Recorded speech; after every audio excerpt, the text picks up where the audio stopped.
Bonjour, docteur Martin Blachier. Merci de vous prêter au jeu de nos questions. Je vous laisse vous présenter.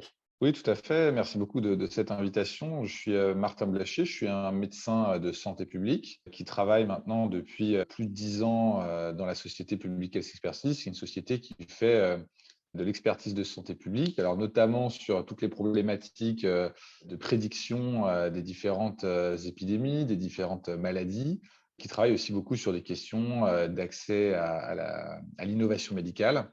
Et on intervient aussi beaucoup sur des questions plus sociétales avec des agences publiques, sur des campagnes de dépistage, sur des parcours de soins, sur des programmes de retour à domicile et parfois, de façon plus rare, sur des sujets liés à l'organisation hospitalière. Merci pour ce tour d'horizon. Quand on lit votre biographie, Martin, vous êtes médecin de santé publique. En fait, la santé publique, c'est la médecine qui est dite populationnelle, à l'inverse de la médecine au lit du malade. Donc nous, la santé que nous regardons, c'est la santé des populations. Donc ce sont évidemment des moyennes, des distributions, des écarts types. Nous regardons ce type de chiffres. Et l'objectif, c'est de designer le système de santé afin qu'il optimise, avec les ressources qu'on met à disposition, l'état de santé d'une population en général. Et donc, c'est ces sujets-là qu'on va étudier. Et pour ça, on étudie différentes disciplines, en plus de la médecine que nous faisons à part entière. Nous avons l'économie de la santé, l'épidémiologie, les statistiques, un peu de connaissances sur l'environnement, sur le droit. Toutes ces disciplines-là, la démographie, nous permettent de mener à bien nos réflexions et de faire en sorte que le système de santé remplisse sa mission d'optimiser la santé de tous les individus d'une société donnée. Alors, vous venez de parler du système de santé, de l'organisation du système de santé. Pas de système de santé s'il n'y a pas d'acteurs de santé, quel que soit d'ailleurs le niveau. Vous avez un livre qui est sorti il y a maintenant quelques jours, avec un titre que j'ai noté qui est Méga Gâchis, Histoire secrète de la pandémie. Allez, juste quelques mots sur ce livre et quels sont les grands messages que vous souhaitiez faire passer, Martin? C'est un livre qui est un récit, qui est la façon dont mes équipes et moi, nous avons vécu la pandémie et la place que nous avons occupée, qui est une place assez intéressante parce que c'était une place indépendante. Donc, nous étions en totale indépendante puisque nous ne sommes pas partie prenante ni du système hospitalier, ni du système administratif, ni du système politique. Donc, nous avons fait des analyses, c'est notre métier, et nous avons vécu la crise et vu quels étaient les positionnements des différentes personnes. Et aussi, nous considérons que la crise a été un stress test pour le système de santé français et il en a révélé certains aspects. Et en fait, ce livre, c'est ça, ce n'est pas l'histoire de la pandémie, c'est qu'est-ce qu'elle a révélé sur notre système de santé. Et elle a révélé quelque chose en particulier pour nous, c'est que la santé n'est pas, il n'y a pas de vision de santé en France. Nous avons des arbitrages qui sont faits par des politiques entre différentes corporations que représentent des différents métiers de santé, mais finalement, ce ne sont que des arbitrages. Je pense que la France est un des pays qui est encore très peu patient-centrique et qui est au contraire très corporation-centrique. C'est-à-dire que la question que vont se poser les politiques, c'est quelle est la rémunération des biologistes, quel est le statut des médecins à l'hôpital, combien je vais payer ma consultation, mais finalement, il n'y a pas de vision d'ensemble. Et donc, le patient est un petit peu oublié. Et d'ailleurs, vous remarquerez que dans la crise qu'on a connue, on a énormément parlé justement des soignants, on a énormément parlé des problèmes d'organisation, et finalement, on a assez peu parlé des gens, et on n'avait pas l'impression que la crise était pilotée en fonction de l'état de santé des gens, mais plus en fonction des considérations liées aux professionnels de santé. Et je pense que c'est un problème, et je pense qu'on devrait commencer à s'occuper des indicateurs de santé et ne pas que arbitrer des indicateurs qui sont propres à chacune des corporations que constitue ce système de santé. Donc, c'est en gros le pitch du livre et on le montre sur différents aspects. Les exemples très clairs, c'était la façon dont les tests ont été gérés. C'est essentiellement des considérations des laboratoires qui ont été prises en compte et des considérations liées aux pharmacies. Les vaccins, on a voulu d'abord les donner aux médecins généralistes parce qu'ils ont pesé très, très lourd dans la décision.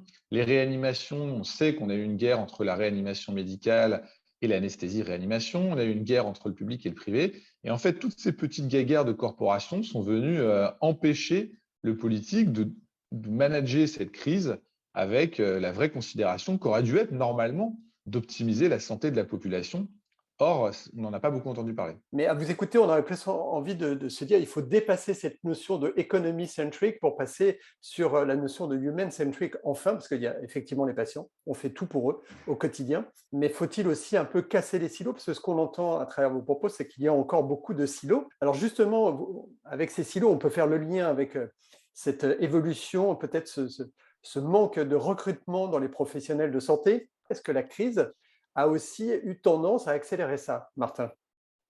Oui, tout à fait. Il y a aujourd'hui dans le monde de la santé un problème, une immense problématique de ressources humaines. Et d'ailleurs, très souvent, quand je parle à des politiques, je leur dis, mais prenez un ministre de la Santé qui soit un ancien DRH, puisque finalement, le problème qu'il va avoir à régler, c'est des problématiques de directeur des ressources humaines. Pourquoi? Vous avez deux types d'activités aujourd'hui pour les professionnels de santé. Soit vous travaillez de façon totalement isolée dans un exercice libéral et vous êtes seul face aux patients, seul face aux doutes, seul face à toutes les choses que vous devez faire en plus de votre activité clinique, ou vous êtes dans un système qui est collectif pour le coup, qui est l'hôpital, où la notion même de management n'existe pas.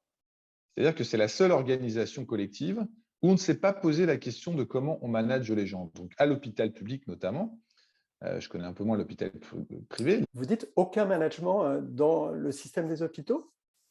Bah, je dis qu'un chef de service ou un chef de pôle n'a jamais été formé au management. Et de ce que j'entends et de ce que j'ai connu dans mon plus jeune temps, peut-être que ça a un petit peu changé, le management est celui des années 50 dans les entreprises françaises, c'est-à-dire un mandarin tout-puissant qui pouvait même avoir un comportement qui dépasse ce qu'aujourd'hui est admissible, mais qui reste extrêmement hiérarchique, extrêmement cassant. Le chef a toujours raison, lui-même ayant été traité comme ça par sa hiérarchie, et qui reproduit cette espèce de tradition qui en plus a un espèce de côté folklorique en médecine. Donc moi, mon opinion, c'est qu'il faut casser tout ça.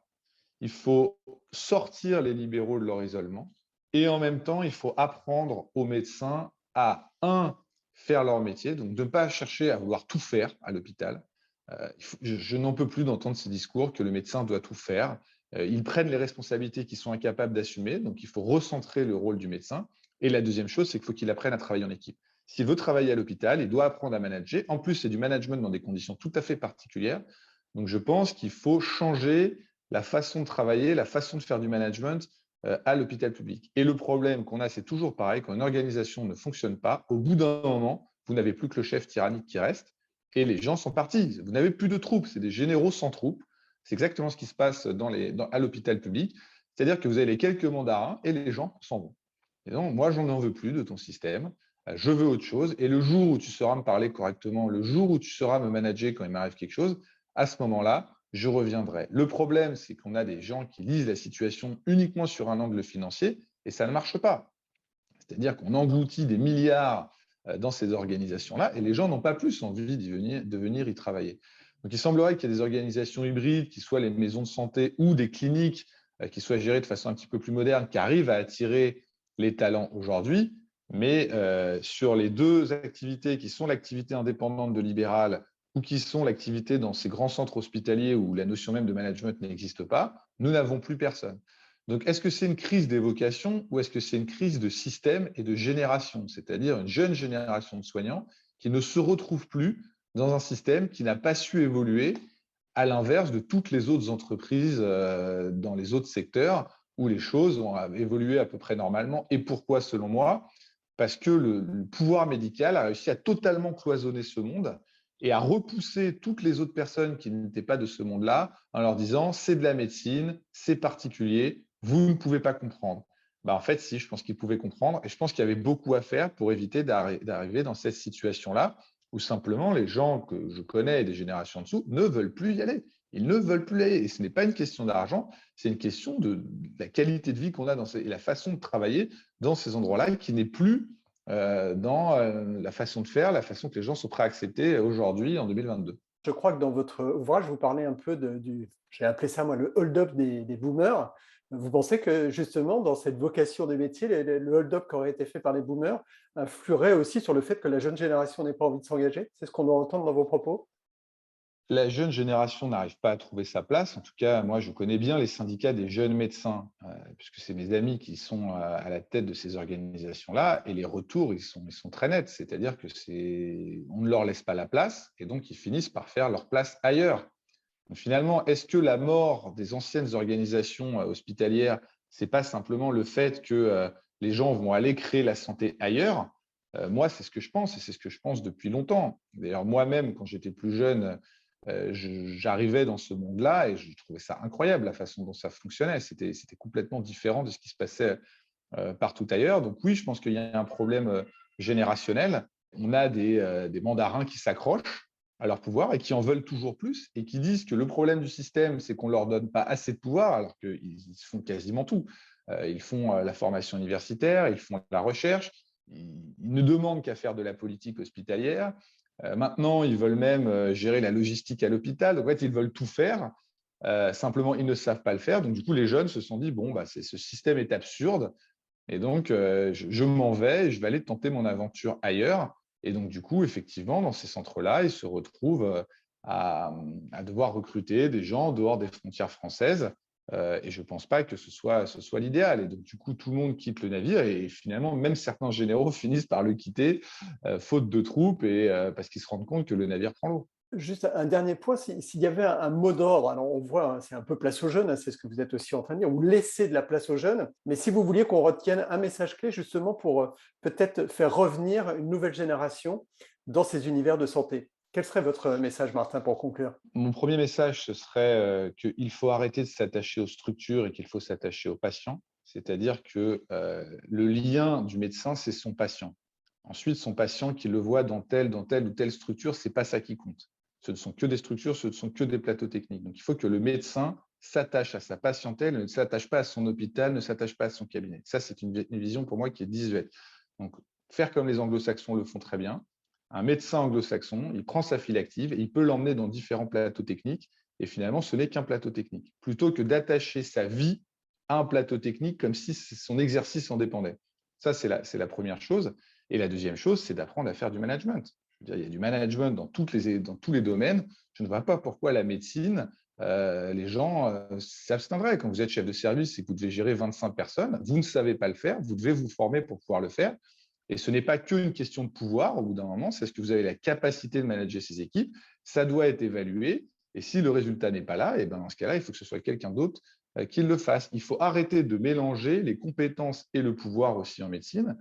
On a une compétence, on remplit cette fonction, on ne l'a pas, on fait autre chose. Et ce n'est pas qu'une lutte effrénée pour avoir toujours plus de pouvoir en finalement ne remplissant aucune des fonctions, ce pourquoi vous avez été mis à ce poste-là. Martin Blachier, merci pour cet éclairage et à bientôt. Merci à vous.